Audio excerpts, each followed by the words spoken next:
นะครับแล้วก็ท่านสปอนเซอร์บริษัทรถยนต์ต่างๆเป็นสปอนเซอร์แล้วก็ท่านที่ส่งรถเข้ามาประกวดนะครับผู้เป็นแขกผู้เกียรติและสื่อมวลชนท่านครับวันนี้ก็รถคันนี้เนี่ยก็เป็นรถที่ถ่ายโปสเตอร์ปีนี้ใช่ค่ะคือตัวสีฟ้าฟัดนี่เลยเป็นโปสเตอร์ของเรานะครับสีออกครีมใช่ไหมคะใช่ครับเชลซียินดีด้วยนะคะ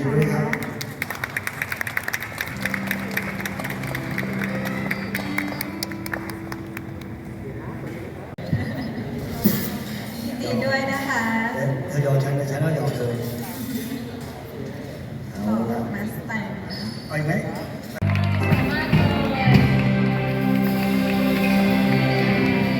สวยมาก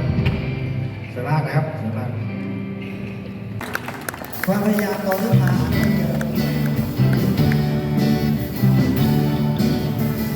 วยมากจริงๆหวานมาเลย2 รางวัลนะคะ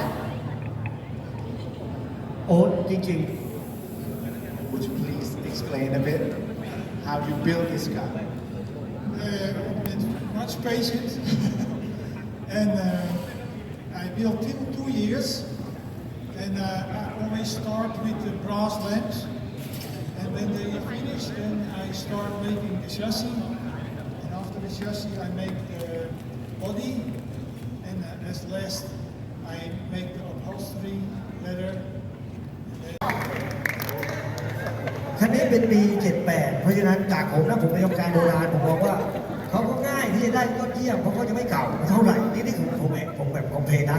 แต่ก็คือในงานเราก็ถือว่า78เก่าแล้วเวลาเราหันไปมองน้องทางนี้ปุ๊บนี่หลานทางนี้78ไม่เก่าครับแต่พอร้อยไปกอมาอ๋อครับ